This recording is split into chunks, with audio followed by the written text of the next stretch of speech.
Hello, Clipper fans. Welcome into Clips and Dip. We are a Clippers podcast. I am William Updike, 1/3 of the hosting trio here at Clips and Dip. In case you didn't know, coming at you on this fine off-season day, we're going to be talking about the Clippers' biggest needs coming into this season, as well as how we can upgrade at the 4 spot for a team once called Wingstop. There's a shortage of playoff playable wings, so we're going to have to talk about that. We'll also get into some other random stuff. We'll talk about Paul George and Cat's interaction, all sorts of cool stuff. But anyways, you get the idea. The show's going to be great. That's all you need to know. I've said enough for myself. Charles, Adam, co-hosts of this pod. How's it going, fellas? Adam, I'll kick it to you. He had some camera troubles earlier. We were just looking up his nostrils. Yeah, I appreciate you guys putting up with me and having to see things only my doctor has. But we should have a good show. I'm excited for this one. It's good to see Will's back from Boston, so it's gonna be a lot of fun. I hate this joke. That doesn't even look like me. A lot of Boston fans look like both of us, to be fair. I'm doing good. I spent the weekend in Palm Springs and decided to try and figure out what the Clippers could do at the 4 position. We're going to get into what I found, which is not much, but no, I'm doing well. Just made a homemade burger inspired by the terrible burger that Gordon Ramsay made on TikTok that Will showed me that people were losing their minds over. But he made a well-done burger. I made a medium rare burger. People are losing their minds about this burger, and let me tell you, I respect for Gordon Ramsay, of course, but people are like, oh, he was out of his mind on this one. It's literally a well done thick burger. It's the worst kind of burger. But anyways, that's enough about that topic. Let's get into what the Clippers need, which is not a well done thick burger, although they may need some thick boys, which we'll be talking about later. But right now, I think where the conversation starts and possibly ends is, what are the Clippers going to do at the point position? What are you guys thinking? Is Russ coming back? Is that a done deal, or what are we doing here? I have no idea. The Russell Westbrook thing is a really interesting question. I've educated myself to the point that I need to be on the CBA for the Clippers and what they can do for Russ. They can offer him 120%. One brand new Hyundai. I mean, basically, they can offer him a brand new Hyundai from his own dealership, and then a contract that is 120% of the min, and that's it. We might be able to get an exception if we waive Gordon, get Plumlee out of there, maybe dump some other contracts, or waive some young guys, but that's all kind of a maybe. So right now, as it stands, we can offer him $850,000 to come play for the Clippers next year, and then kind of do but we'll give you $12 million the year after. So we're kind of tethering ourselves to Russ for 2 years. Is it 3.8 million? The vet min is in the it's sub 4, but it's between 2.7 and 3.8. So we can offer, because it's a little bit different than a minimum because of his years of service. There is min and there's min. Vets with 10 years of service, it's a different min. So it's I'm not Bobby Marks. So it's $4 million that we can offer him, which I think we all maybe agree he'll probably get from somewhere else, but then kind of do but if you come back next year, we can take care of you with $12 million or so. So I don't know. Adam, do you think we can convince Russell Westbrook to come back for $4 million when he probably has other offers on the table that are more than that? It depends on how much he values his quality of life, and if he would enjoy being sounds a Clipper so zen about longer. It. Offseason Adam is great, dude. Well, he's an LA guy, so Adam will take him to cryo once a week. I will. It helps with my stiff knees. I mean, Batum basically got the deal you're talking about, where they gave him a minimum that was a little bit adjusted because of his years of service. So it was a little bit higher than that. And then the promise of something better to come, where I think he's making around 11 million now because they ended up with his bird rights and they could pay him that much. I'm guessing that's the situation. I'm also not Bobby Marks, not even Gordon Ramsay. I like the idea of bringing back Russell Westbrook for the right price, but obviously he can make a lot more than 3.8 million or even the 6 million should they get under that second apron and be able to give him the taxpayer mid-level exception, which is what they gave John Wall this season. It's around $6 million. And look, Russ, if he wants to get his money, and there was some talk of that earlier in the season, but maybe that was due to the fact that he had a terrible experience with the Los Angeles Lakers. Yeah. And his mind and his heart have changed considering how much he was embraced by Clipper Nation, by the team in that locker room. Yes. Coach Lou said he saved the season in the exit interview or the post-game interview after Game 5. What are you shaking your head for? That's what he said. I don't know how you can. No, I'm shaking my head at the fact that he saved a season in which we played the second fewest games you could possibly play in a first round series. But sorry. Yeah, I understand that. I killed the season. For those of you watching on YouTube, or not watching on YouTube, Will gives us fun names, and I apparently killed the season. So that's on me. That's on me. And yeah, I'm thinking Russ for the right price. But I don't know. It just depends on how much he enjoyed being a Clipper, because he could probably get 15 million per year. He could probably get, even though he's going to be turning 35 by the time next season starts, he has been extremely durable throughout his career. At some point, though, you do worry about the age factor. This is someone who earlier on, he had, I think, a torn meniscus. I don't know if it's similar to what Kawhi is dealing with now, but in that incident with Patrick Beverley going after the basketball, playing hard back when he was with the Rockets. So you wonder how his game is going to age. Now, did he make some adjustments as a Clipper? Definitely. And he made some sacrifices. But I will say this, if he's sacrificing his contract and only getting 6 million or 4 million, 3.8 million, I don't know how much you're going to be able to ask of Russ when it comes to sacrificing on the court, when he's already taking that much less. Point. And that is a little bit of a concern. If you're going to bring back Russell Westbrook and he has to be the starter because that's part of the deal when you're only paying him 3.8 million, then that idea of having him gracefully age coming off the bench with the second unit and running the show with those guys, which I think would be the most ideal spot for him. He's very good when he's the focal point on offense, but there is, I think, a ceiling or a cap to how good your team can be with Russ as the main guy. I think that's been proven for a long time now. And again, he's turning 35. But look, I'd like to see Russell Westbrook back under the right circumstances. I don't know if it's going to line up that way. It would be nice to see more of Russ in a Clippers uniform because we got a glimpse of that. But again, just 10 games with him, Kawhi, and Paul George. And overall, the net rating wasn't great with those three on the court.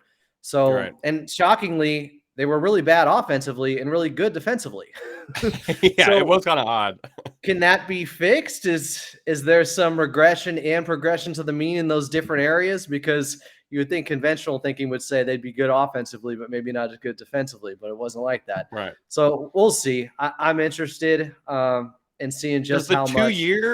Does the 2-year thing kind of give you a little bit of pause? Because I feel like he wants to get his money, rightfully so. So like for me, I'm like next season, sure, but then if we're tethered again, it's like then it becomes, if fans were tired of us, doing the same thing over and over, and it didn't work, there would be. I think I could see the frustration coming the year following. I think it depends on attitude and role. And it was very good in his short stint this time around with the Clippers, or his only time around with the Clippers.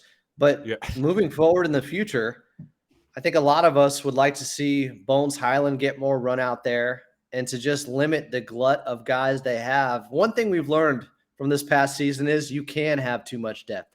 You actually can. True. It's possible. Yeah. Lawrence Frank even spoke to that after the season. So there are big decisions to be made. The point guard position obviously has been talked about with this team for a long time. It would be nice to have more stability there, but I don't think we're getting that currently. If that means Russell Westbrook is back, I think most fans would enjoy seeing that. But I think it just has to be with the right template for how he's going to be used and the right price and all that. So it's a lot, but we'll see. Not Bobby Marks. What are you thinking? I mean, it comes down to two roles for players, right? It's playing role and paying role, and players will be flexible on one, not both, right? And the pay part isn't something the Clippers can really offer. So the play part is Very what you'd have true. to sell is 100% what you have to sell them on.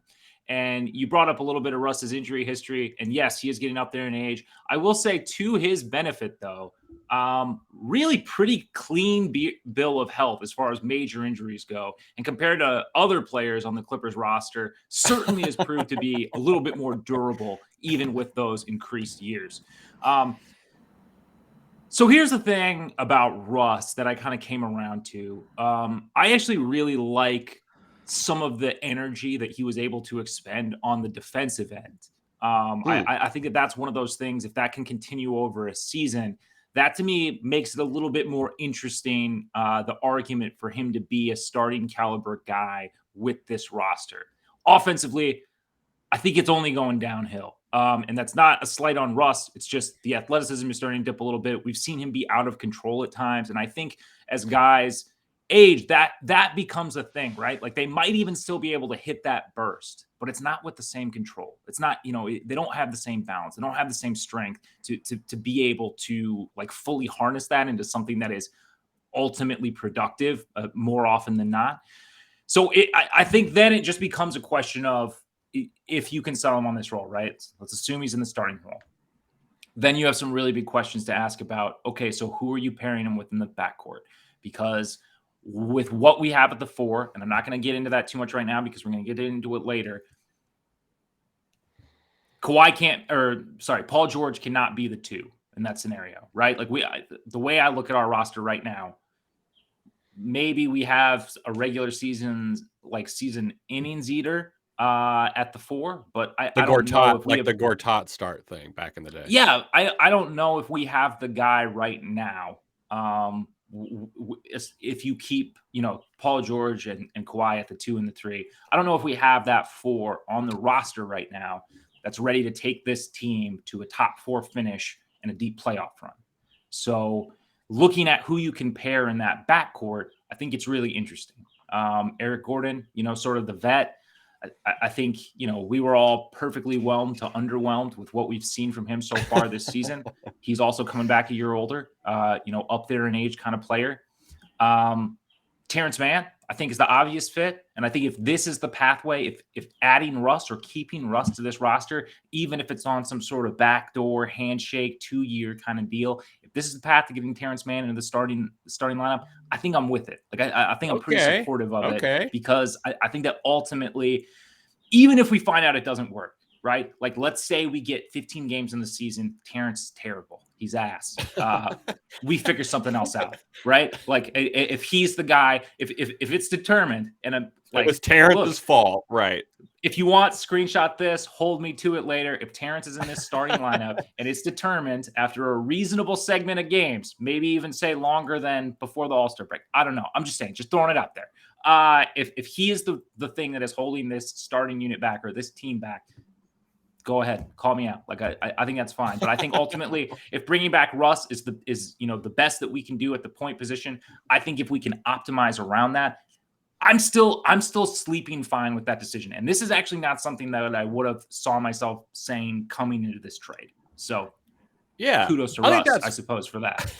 For changing your mind. Because I think like we discussed kind of the on-court stuff, the off-court stuff, the way that this team talked about Russ, it felt like this was the guy who somehow snapped it into everyone's heads of like, let's try as hard as Russ tries every night. Like it would have been nice to have that mentality maybe before Russ got to the team. Not maybe. It would have been fantastic. This is how it's how players talked about John Wall in the offseason before they actually played with him and spent time with him in a locker room. That's a really good call. But Adam doesn't like that one. But Russ, like, for better or for worse, Russ made this team like believe in themselves more, which is a flaw kind of in and of itself, because I personally thought the team was good enough as it was to maybe win a championship fully healthy. But he brings something that apparently like the players, and by the players, I mean, guys like Paul George and Kawhi and the major guys, tap into to get to this gear of like, oh wow, he's really caring a lot. Let's follow suit. And that is really important for the Clippers. I would love it if we could get him back on a 1-year thing and then like maybe give him the second year, but I don't think he wants that. So it feels really important for this culture in terms of the regular season to bring Russ back for this team. I'm not saying that's good. I'm not saying it's bad, but it kind of feels like it might be their number one priority right now to keep everyone engaged and feeling maybe an olive branch too between FO and the coach. Like it's not messy, but it's dense, I guess.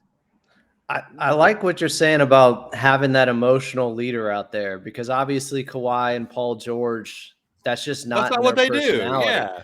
And they had it with Patrick Beverley, but it has been noticeably missing since he left the team. And I do think there's something to having a guy who goes out there and plays that hard that can inspire guys around him, inspire the players around him. And they need that on this team during the 82 games where, like, Lawrence Frank came out afterwards and he didn't sugarcoat how bad the regular season was and talked about how the playoff performance can't cover up how poor the regular season was. They won 44 games, 2 more games than they did all of last year, missing Kawhi Leonard all of last year. And I think a lot of that was just because guys weren't getting up for each and every game. And it's hard to do for 82 games, but it's easier when you see a teammate giving it his all, making it into almost a playoff-like environment. That's something Patrick Beverley, I think, did for this team a lot. And to Will's point, I love what he was saying about the defense, that it may really come down to, can you get Russ playing that level of defense night in, night out during the regular season? That really changes the trajectory for this team in the standings, I think, because he was much better in the playoffs defensively and swiping at Kevin Durant, getting blocks, getting steals, and not having nearly as many lapses as he has over the years in the regular season. It's there. But when we talk about Russ giving that all-out effort, I think a lot of it sometimes is just seen as, oh, look how hard he drives to the rim. Look how hard he explodes to the rim or goes for a rebound. But it needs to also be him digging in defensively and giving that effort consistently on that end. That would change things for me with thinking about Russ and how he can age as a player, because Will's right. Offensively, with him creating for himself, it's going to age, not, I don't want to say poorly, but it ages like it ages. When you rely on speed, you slow down at some point. And it's still there. He's still very athletic, but that stuff doesn't age as gracefully as vision and passing and just effort. And I think if he could just be a very good defensive player, if he could be a good playmaker for this team, and a lot of what he did that I liked with the Clippers was him just spraying the ball around, making the extra pass, passing up shots to give somebody else a better shot. Yes. There was a lot of that. He noticeably was a different guy with the Clippers uniform on than he was with the Lakers the last season and a half. So there is some hope. Yeah. Such different roles though, right? Like I think if you are like an outside observer and you're looking at this season through some sort of narrow microscope, you're seeing, wow, the Lakers traded Russ. All of a sudden they're knocking on the door of a conference final appearance. Clippers pick him up. They're bounced in the first round in the second fewest amount of games you could possibly be bounced in. But I think I think these roles have proved to be so different that I do think that even with some of the things that as Russ ages, some of those declines in his game and offensive skill set, the team is still a little bit different in that, both of our stars can initiate offense better than an Anthony Davis. No disrespect to him. Great player, great playoffs, but what he does. Can initiate their own offense a little bit more handedly. So I do think that it is offensively probably a better fit than that, which I'm hoping, can continue to translate on the other end of the floor from in glimpses of what we've been able to see from him so far on the defensive end. I got to tell you guys, I hate the fact that we're talking Clippers offseason and mentioning how the Lakers are a win away from the Western Conference Finals.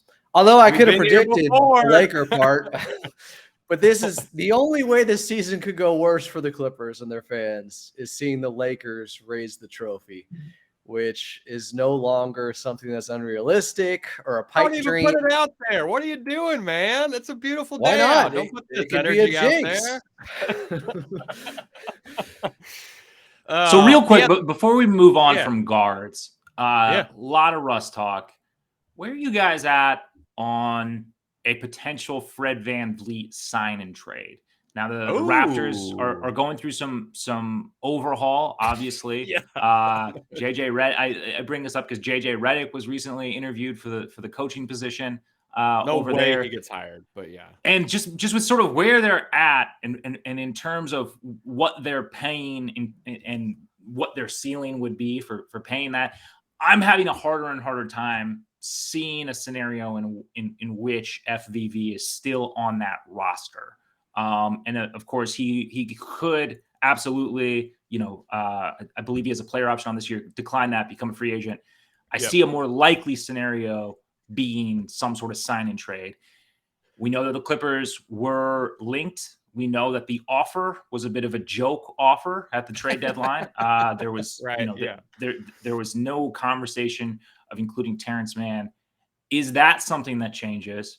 And I mean, I think obviously if that happens, there's no way you can sell Russ on the roll for what you can pay him to keep him to come back. Yeah, so that's a great question. VanVleet, his player option is for basically $23 million. For 23-24, it's 22.8. But he's gonna be 29, so he signed that 4-year. He's not taking it. He's absolutely declining it. The only question is whether he signs as a free agent or whether he's involved in a sign and trade with Toronto, help out, a franchise that he didn't win a championship with. What do you think his AAV is though? Right? Because right now he's gonna be 29. He's at, average salary is 22 million, 21.2. Like, how much bigger is his contract going to be than the 4 for 85 that he recently signed? It's not going to be that much bigger, I don't think. I know. So what do we include that gets to 22 million, right? He's seeking near max money. I don't think he's going to get it, but right. Yeah. I don't know. Because if you go full tank, turn down 27 million a year with Toronto. Insane. He shouldn't have. So if he turned that down, he's probably not taking less. Yeah. So if you look at if the boxes himself in like Dennis Schroeder and he has to take less, I don't know.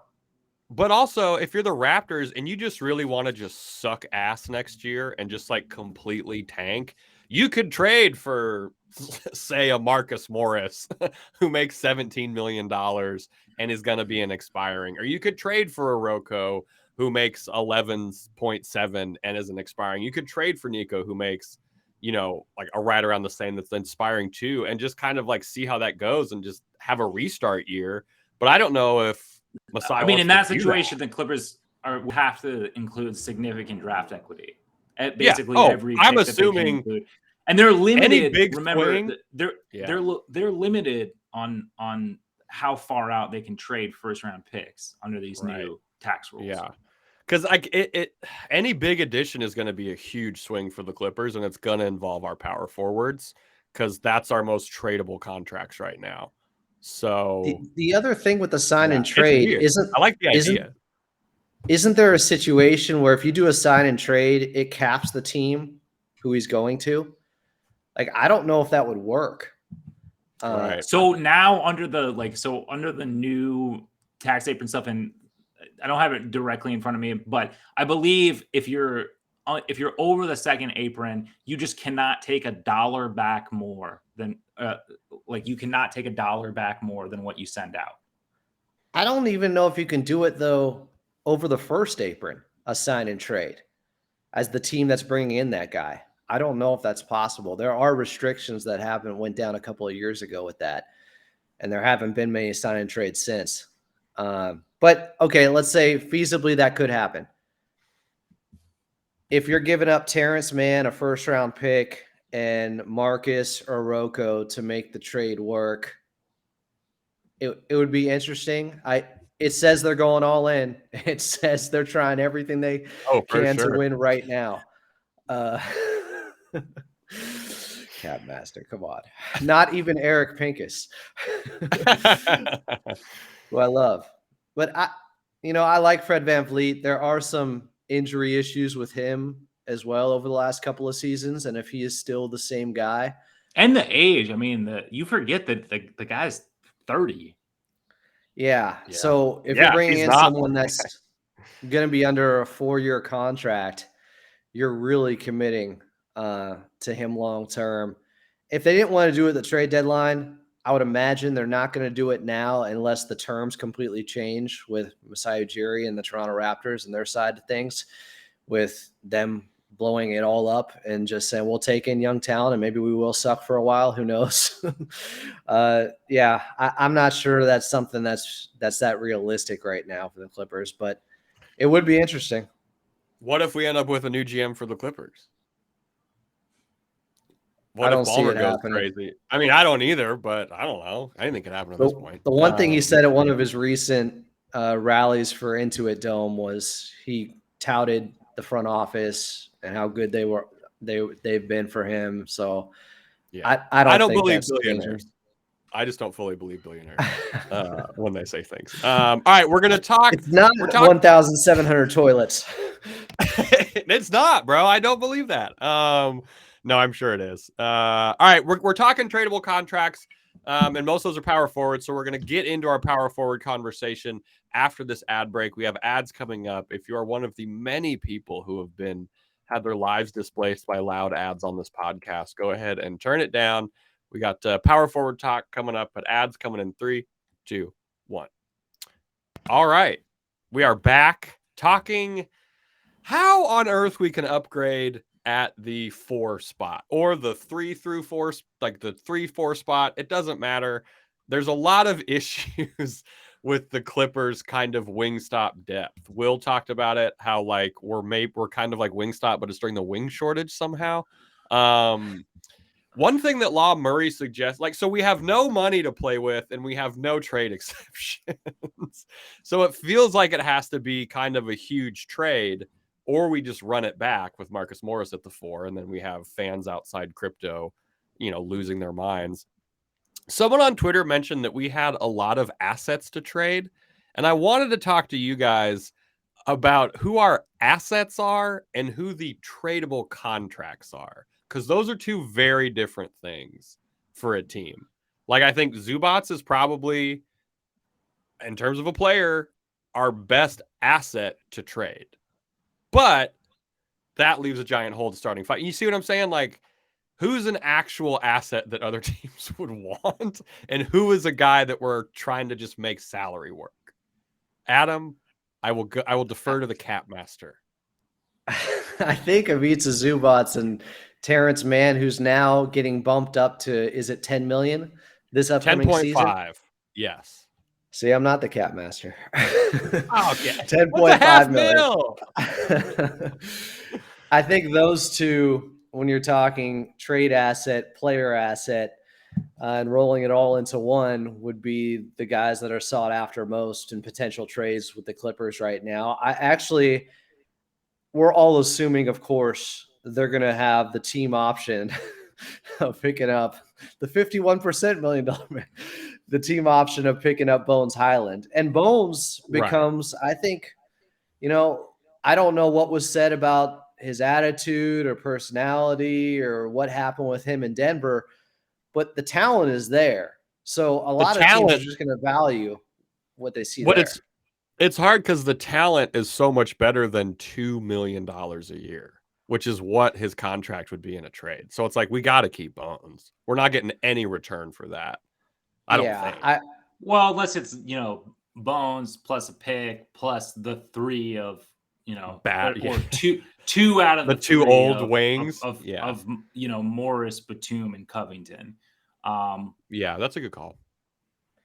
I would guess out of the 3 wings, Batum is thought of the most highly. He's the one they'd keep if they could only choose one. Rocco wasn't getting playing time. Hopefully that didn't destroy his value. Marcus Morris didn't look like himself the last 3 months of the season at all. He got playing time, yeah. They are on expiring deals, and teams do covet that, but how much? Because Nico then is comes too. the question Nico's of expiring. Yeah. Eric Gordon could be. It's a team option whether or not they want to have him as a piece that they could maybe move.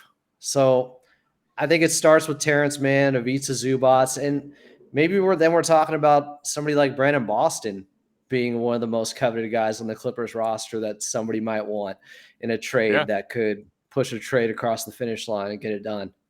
And his contract's still not fully guaranteed for next year either. So I'm wondering, I'll have to look into what we can sign him for, because his isn't fully guaranteed at 1.8, and neither is Jason Preston, but I don't think anyone thinks Jason Preston is an asset.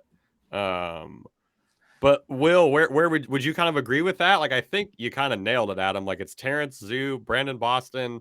Those are kind of the most attractive assets we have for players. Maybe Norman Powell.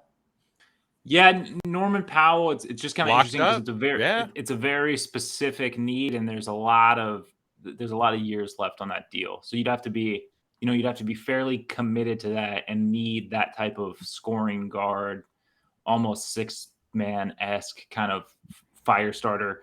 So that one is sort of a case by case basis. But and the cap will go up. But yeah, you're right. Yeah, I mean, to me, in my mind.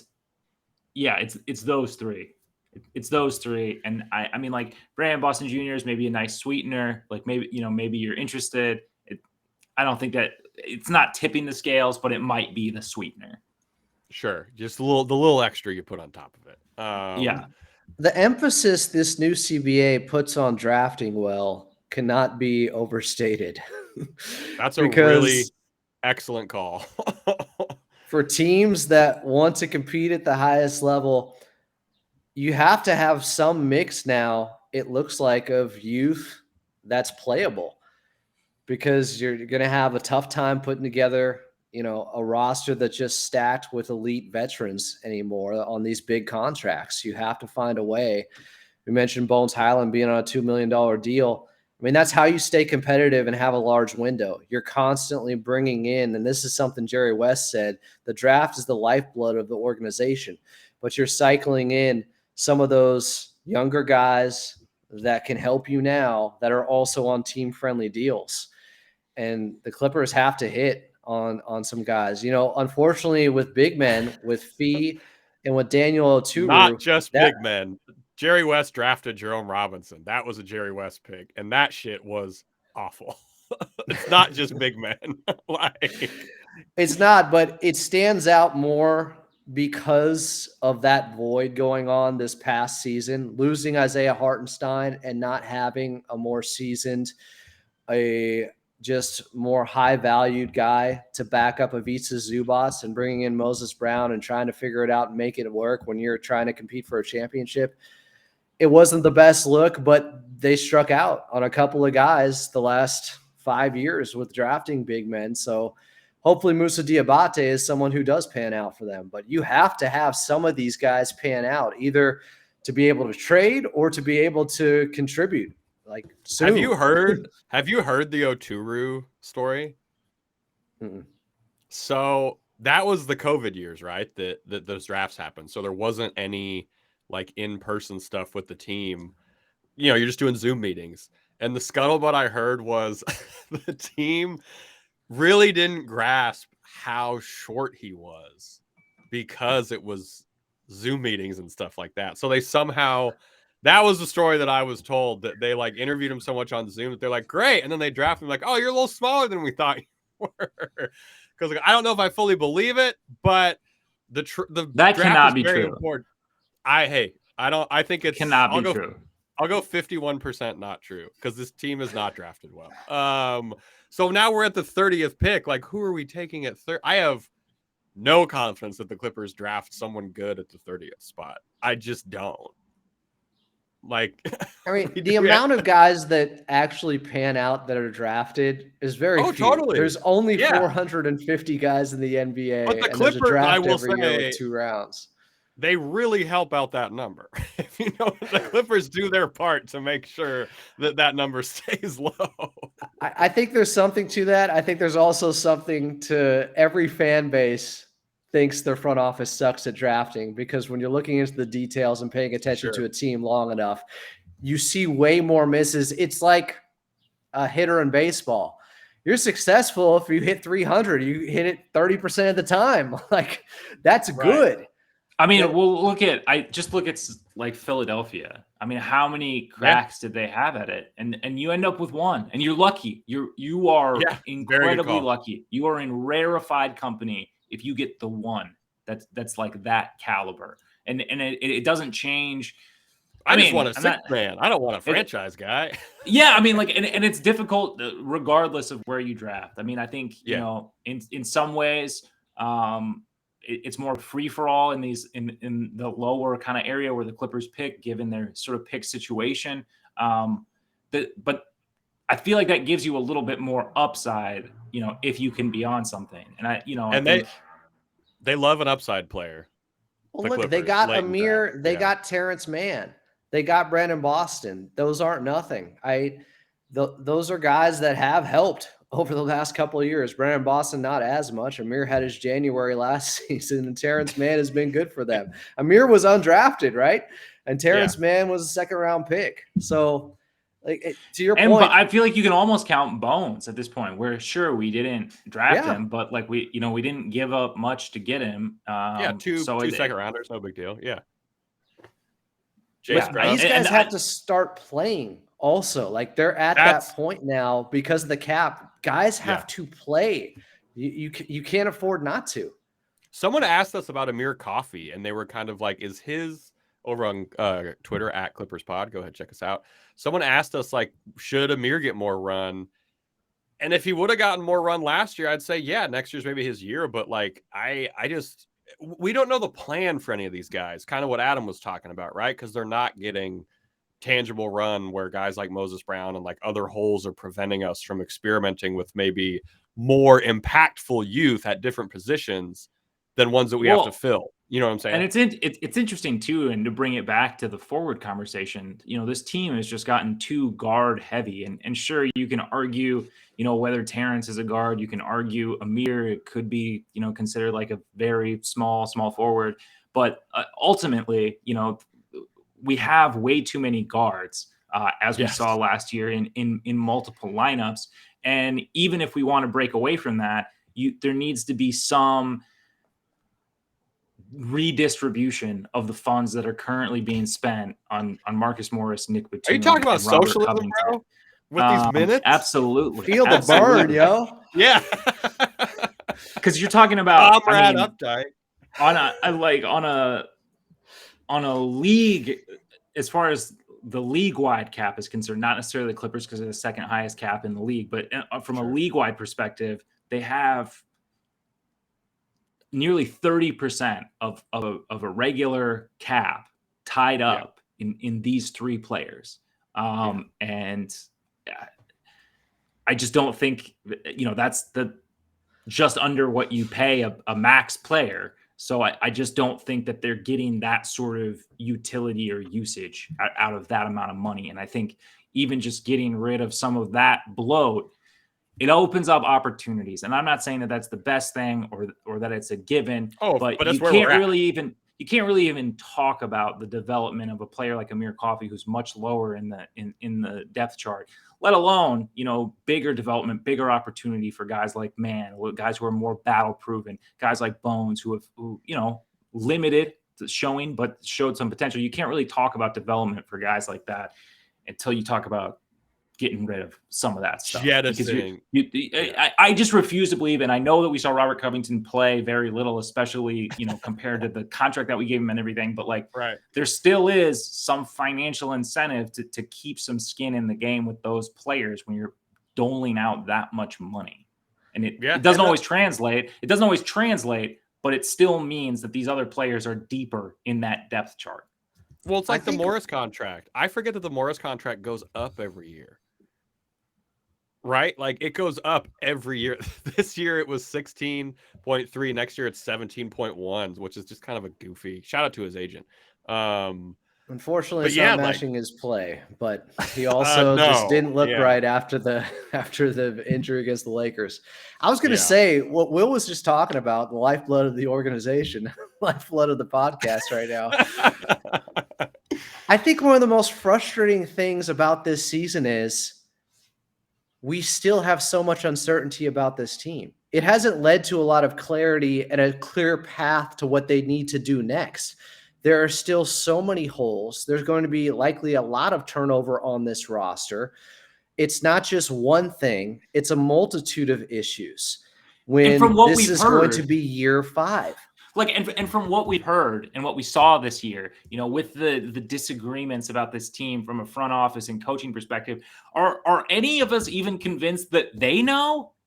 Because I got to be honest, I would have said differently coming into this season, but as of right now, where we sit, May 10th, 2023, I am not convinced at all that they know. Well, and I'm, maybe it starts with I think that that's fair. disconnect between the head coach and the front office that some people assume is there. Because we went into last season thinking we were going to get Wingstop. Instead, we got Olive Garden. It didn't go according to plan at all. So what does Coach Lou value? What does the front office value? Are they on the same page? That's a little bit concerning. Pretty much. I mean, know? if you read any articles, they weren't really on the same page. Law Murray had a suggestion on Twitter that you bring Terrence in and you somehow convince Kawhi to move down to the 4 full time. Because we know he's played the 3, and a lot of people, myself included, got pretty hyped that he put on a bunch of weight in the offseason. Then it was like, oh, he's just not going to play to start the year, which really sucked. Do we convince Kawhi to move down to the 4? So I think is it easier, I guess, to like make a play at the 2? I think so. I don't know. Look, I think that this is, I think that it's a lot different to ask a player to play the 4 than to play the 5.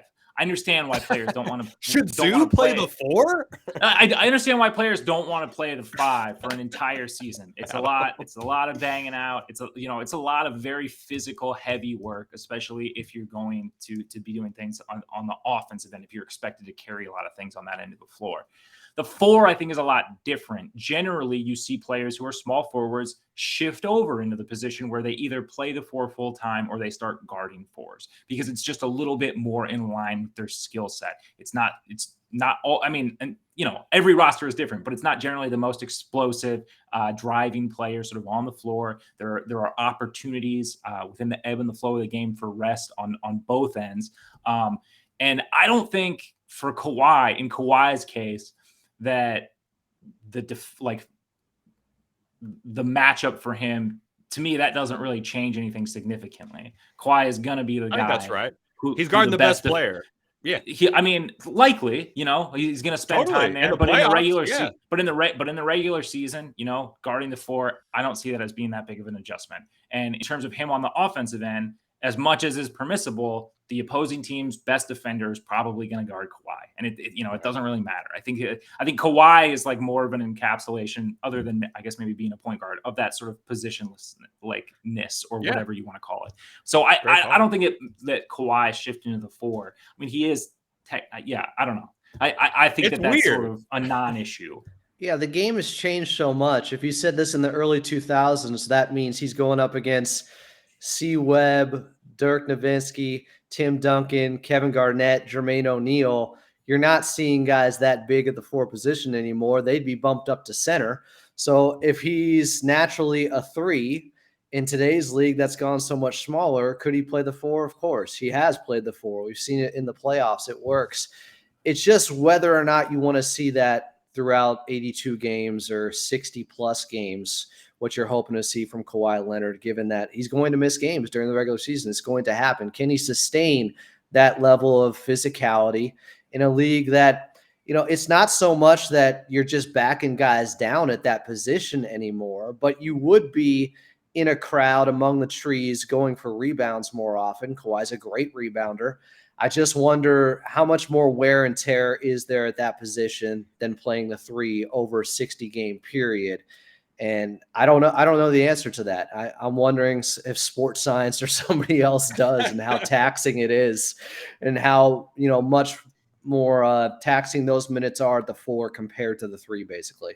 Well, I guess my just only counterpoint to that would be, like the 3 is like in our league right now. And once again, these are also muddled. The 3 is like more commonly the point forward that's going to be initiating a lot more stuff that traditionally on a lot of teams is going to be the more skilled offensive player. Right. So I think, and obviously in stretches and close games, Kawhi's going to be guarding that guy anyways. Doesn't matter. It's kind of irrelevant, whatever position he's playing on the floor. But I think over an 82-game season, if you're looking at the aggregate, I see that as being, even with the increased size or physicality, likely the easier matchup. Although, it's not, of course, it's not that binary. It's not as simple as, he plays the 4 now, who only guard 4s, will only be guarded by 4s, blah, blah, blah, blah, blah, blah, blah, blah. But I think, if you look at the skill per position of the league, I would say that overall the small forward position is probably the more highly skilled position. If you look at Kawhi's position percentage estimate just on Basketball Reference, he played 27% of his minutes this year at the 4 for the Clippers, which is double the next highest percentage he ever played in the NBA. He played 13% of his minutes at powered forward for the Spurs in 2013, 2014. And then this year it was at 27%. Do you consider who else was on that team now? Well, absolutely. Right. So that makes this year even a little more kind of, oh shit. Cause like he really played over a quarter of his minutes at the power forward spot. I'm wondering if that maybe goes up, or if that was, hopefully he liked it, I guess. Like, I don't know. Cause last year it was 3%. So yeah, I'm not against it at all. If Kawhi wants to do it, I'm for it. If he doesn't want to do it, I say whatever. Let him do whatever he wants, I guess, because we've made that bet at this point, I think. It's interesting. Is it more physical to have less movement, which you would think there would be at the 4 position, where you're not moving as much around the court, but you have to bang with guys, not to Charles Barkley things up, but you have to back down guys and be more physical in the post then, as opposed to just running around a little bit more at the 3 position. Whatever keeps Kawhi healthier is where we want him, right? I mean, that's the ultimate goal. Yeah, I would say my guess would be, and looking at Kawhi's style of play, I would say that like less movement, more physicality, that to me is an advantage I would give to Kawhi. I think that like instead of he's having made out to, of steel, instead of having to like fly around all the time on defense, he could be more effective and benefited by being able to have at least some possessions. Like I said, it's not a binary situation. It's not going to be every single time, but having at least more defensive kind of possessions where it's less of him, having to travel as much distance on the floor, and more about just like maintaining that physicality that he's good at really any weight. Yeah, if he was running or moving a mile less per game by playing the 4 position, 100%. That'd be very interesting to see the numbers on that. And they do have them with the Sport VU cameras. They know now. So yeah, and I think, and that's it, right? Like those are the things. Like obviously, the injury bug. These guys, it's been what it's been, over the past 4 years. But the thing is like it's those sort of tweaks, like because you can't. This team ultimately is still, it's completely dependent on the backs of Kawhi Leonard and Paul George. We go as far as they can take us. If you can limit if you can lighten the energy that they have to expend by 5%. Over an 82-game season, like what kind of returns does that pay? Because I do think that there are things to be won just on the margins, and those are the kind of things that I think those are some of the few things that have me feeling really positive about the season. If we were to run it back as constructed, which would not be my first choice, but I could understand you talking yourself into it. But the thing would still need to be, okay, even if you're going to keep the roster the same, which I do understand how you could talk yourself into. Sure. Fine. Like once again, I'll talk myself into it once we're forced to do it. Would not be my first choice, but I get it. You could talk yourself into that, especially given some of the limitations you have with cap, blah, blah, blah, blah, blah, blah. But then where are the margins where you can carve out better returns with Right. that? Like that would need to be more readily assessed. So what about if they don't play Kawhi at the 4? Who are some of the options outside of guys that are already on the roster that are reasonable for the Clippers? I literally don't think there's anybody. Jeremy Grant. Well, say if it takes a trade too. I mean, Jeremy Grant would be great. I don't know how we get him. He's going to be a free agent. So I just maybe a sign and trade with him, but he probably makes more than Fred VanVleet would be my guess. He's younger, isn't he? He's in the 20 to 25 million a year range. Middleton's making 40 mil, but it's a player option. Kuzma's going to opt out of his. He's only at 13 mil, player option.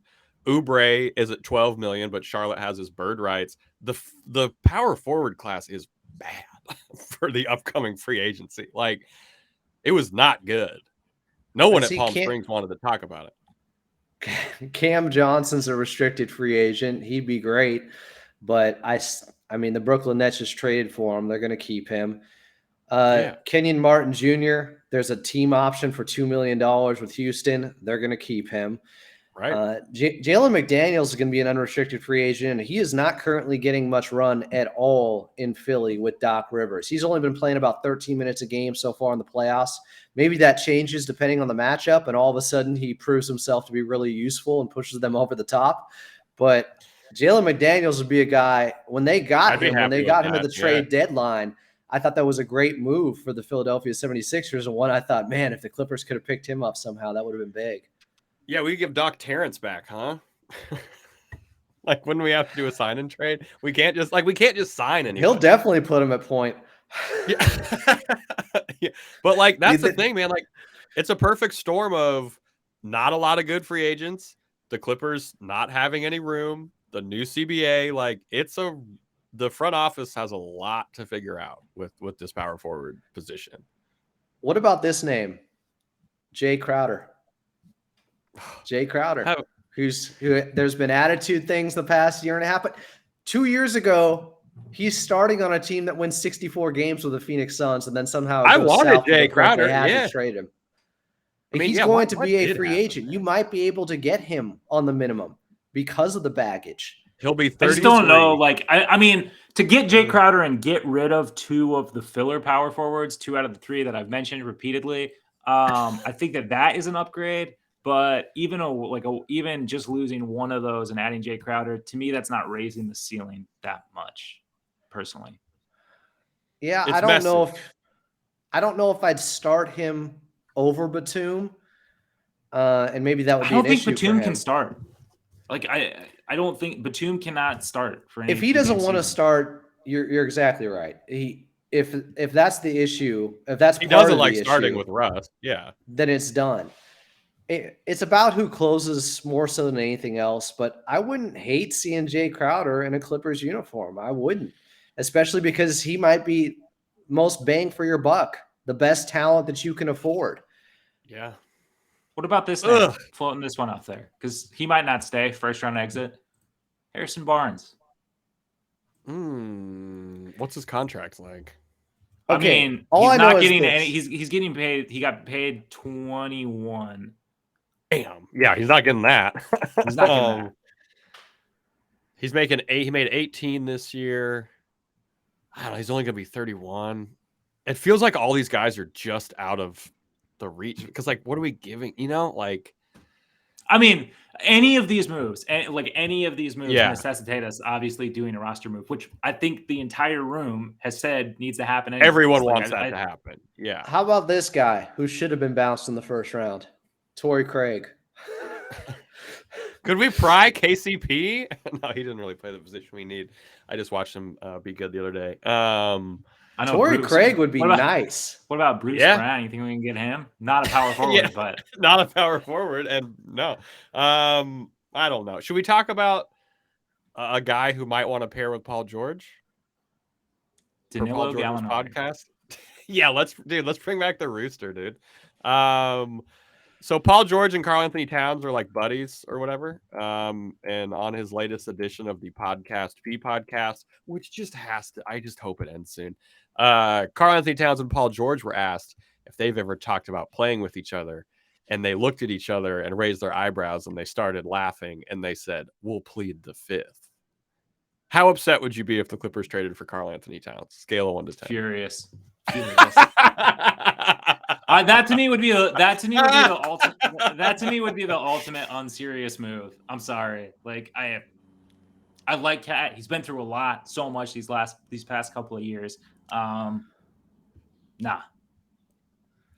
He's gonna play next to Zoo? Like no. That's a no for me. I brought him up as one of the 4 guys that you could big swing for this offseason to add a third type of star, along with Zach LaVine, with Bradley. We love guys who don't want to play their position, and need somebody else to be the guy on the fucking roster. That's exactly how I would feel. Well, Kawhi Leonard can like team followers or whatever. I don't know. Look, Cat he's young and he's been maturing the past couple of years. And he's not young. What is he, 26? Yeah, he's like 26, 27. He's 27. He's not a young guy. He's not old, but he's conventional prime would say he's either just entering it or conventional prime. Normally he's near that. 28 and 32. 27 is just not young. This is like when people talk about how Terrence is one of our young pieces. Like he's also like 26 or something like that. Like, okay, young for this Clippers roster.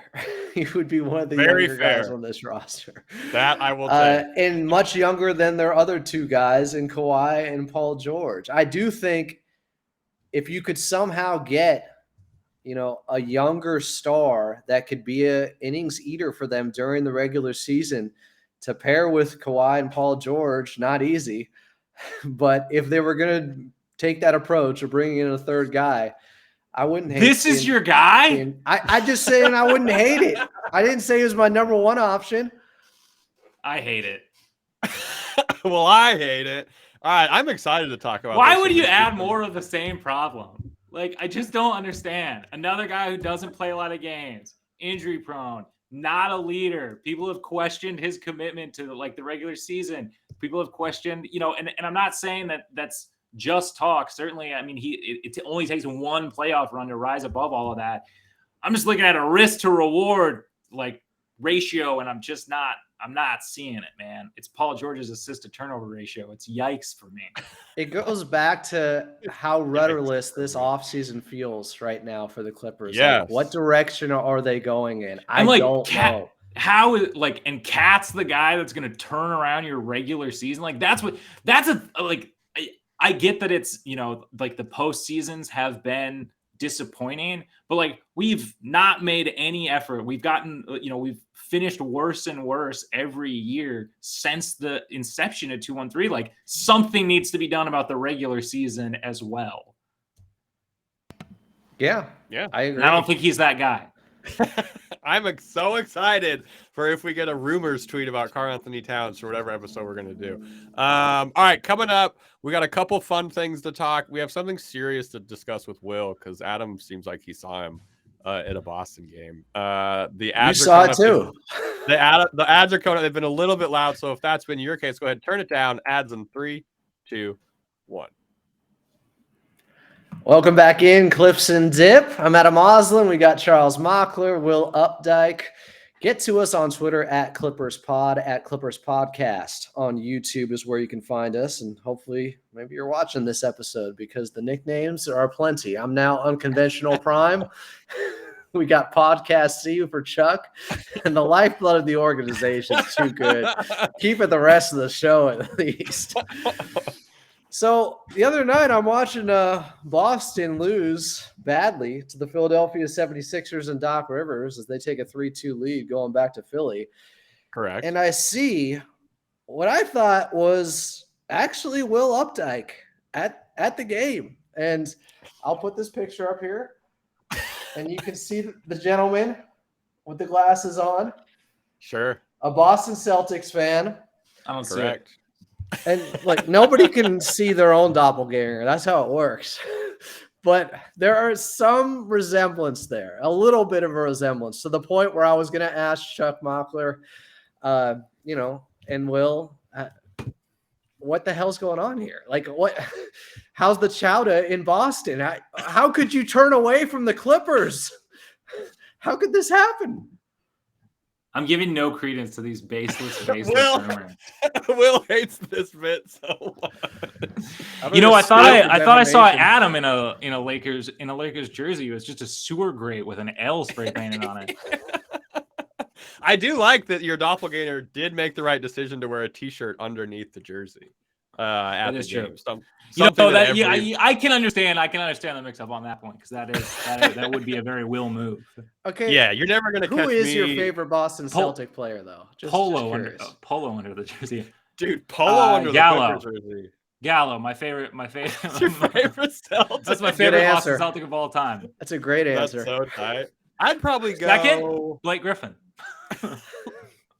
Anyone who's played for the Clippers. I'd probably Gallo is one. Gallo is to me was one of the more fun locker room guys. He'll always have a special place for Gallo.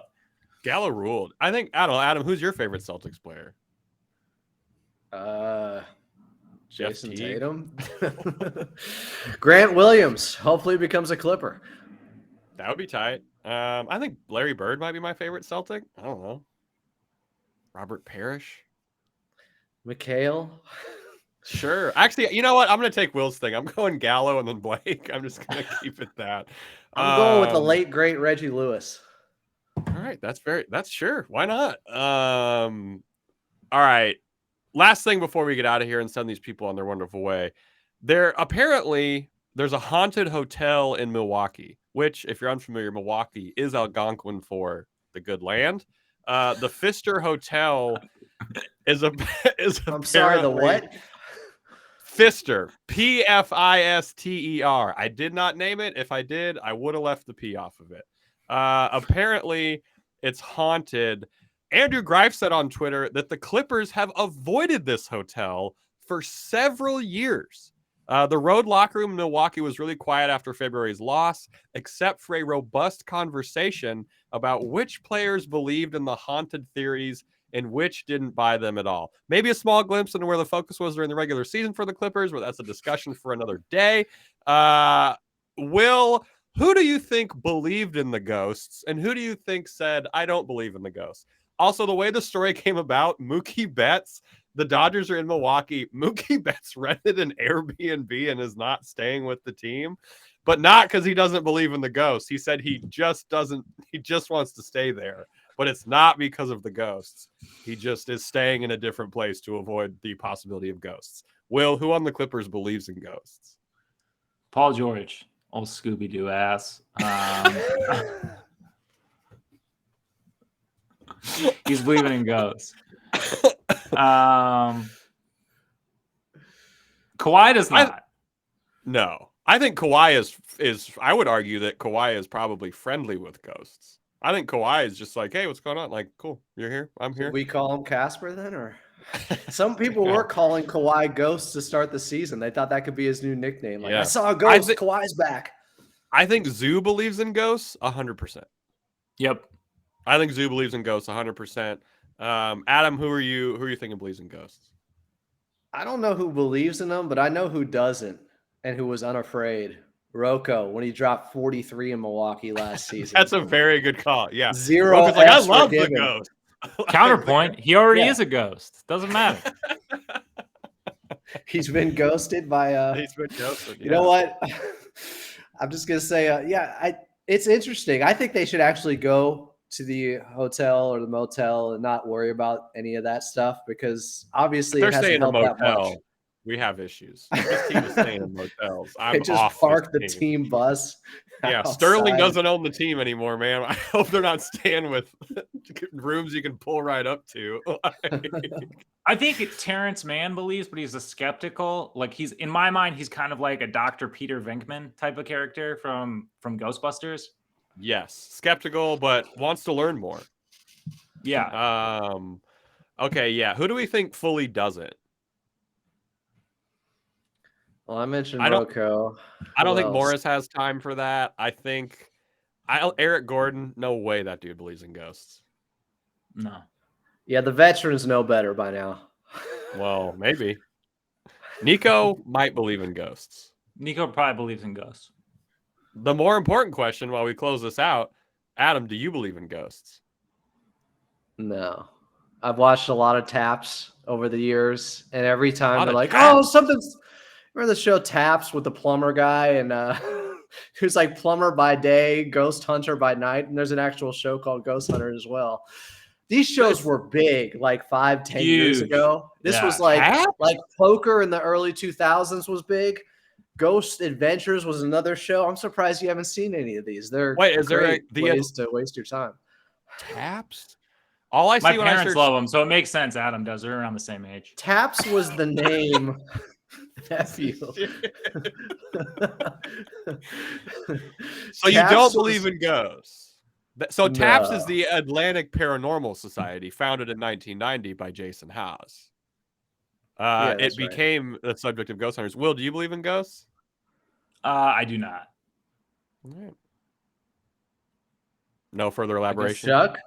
I mean, I guess change my I guess change my mind. No. There's one behind you right now. I don't know. I don't know if I believe fully in ghosts. I think people maybe get stuck. I also think that no one born after 1991 can be a ghost. Just too new. There's just too much stuff going on. What? There wasn't anything going on back in the day. People had nothing to do when they died. Now, you can do whatever you want.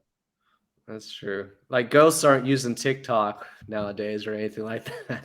I mean, they might be. I don't know. Ghosts AI, these who days? knows? It's These- banned for ghosts. Bro, ghosts these days have no respect. Back in the day, ghosts used to say ma'am and sir and didn't sag their pants or anything like that.